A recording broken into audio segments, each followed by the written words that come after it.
Labour Party, Peter Obi, and the governor of Anambra State, Professor Charles Chukwuma Soludo, yesterday met and embraced during a Catholic Mass to mark the 90th birthday of Francis Cardinal Arinze in Onitsha.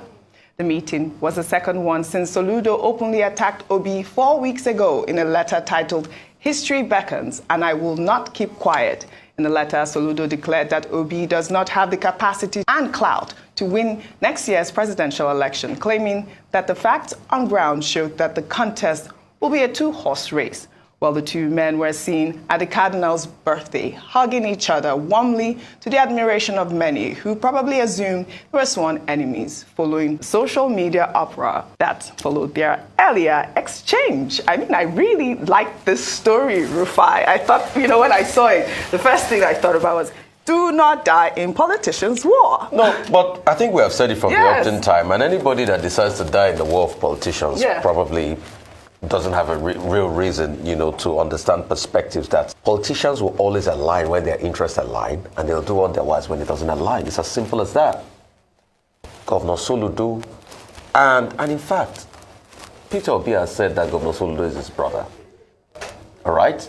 And when he had a chance to make a speech on what transpired between both of them, he said he wants to put it behind him. And Governor Soludo too has done the same. Because don't forget, Governor Soludo wrote an article and entitled it Part 1. Obviously, he's not writing a Part 2 any longer, and they've moved off that. And this is the second time they're going to hug each other. So I don't know why we're, thinking that. Did you think that Governor Soludo was going to see Peter Obi and going to roll out was a lot, though. No, you would never expect it. The truth is, Oji, it is still their supporters that go on and stoke tension. They probably have moved on and talked about this and laughed over it and ironed out their differences. Right. So it's incumbent on you not to die in their war, because look at the politicians. They are in the higher class. I like that. They will not be the one caught up in fuel scarcity. They've got aids that build fuel for them. They've got everything working for them in their lives. They are not part of the Nigerian poor. It is you that will be poor, that your poverty will continue after the checked money politicians have given you to abuse their opponents, which they will drink tea and coffee with the next minute. Right, so wisen up and ask yourself, what is in it for me? How can this government benefit me? Interrogate their ideas and their policies, and let's talk about the issues in this election, which is about over 133 million Nigerians that are poor. All right. These guys will move on. They are fine. Look at it. We shall take our final story. The All Progressives Congress presidential candidate, Bola Ahmed Tinubu's Chatham House meeting in the United Kingdom continues to generate mixed reactions from a cross-section of Nigerians, while popular skit maker Adebowale Adedayo, who goes by the stage name Mr. Macaroni in his latest skit, decided to deploy the presidential candidate's method of delegating questions to subordinates or allies while granting an interview. Let's take a look. Okay. How can you, sir, take care of the economic situation? You said you have read my resume. Yes, I have. If you have gone through it, then there's no need for this tete-a-tete. Because you know what I'm capable of. All you have to do is just give me the job and let's get things moving. I don't need this. We don't need it. I understand, sir. Yes. But I want to get your idea. I've been there and I've done that. But to give you the main juice, I will tell you why they call me Daniel. Shadrach! Sir! How are you? I'm fine, sir. Give him solution to economy. What type of plane is Sir, as you can see, I came in here very fresh and neat. That's a function of the economical, astronomical. Say no more. Say no more. The records are there. I want to hear from you. How do you want to handle the current insecurity in this organization? From you. Okay, from me myself. Yes, please. Let me explain something to you. Anything you are hearing from anybody around me is from me. It's here. It's somewhere here. But they will just come and access it. They access the information and they give it to you. It's as simple as that. That's why I say it's humility for me. You don't have future here. So on insecurity. You can never make. Meshach! Give him solution on security. Sir, from our past records, you can see, even when wearing the black suits, and we are ready for security. So do you know that you're going to become the leader of this organization? Yes.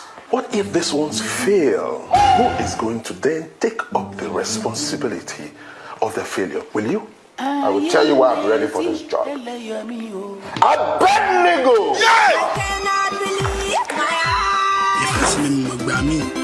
If things go wrong, will you take responsibility? Yes, sir. There you have your answer.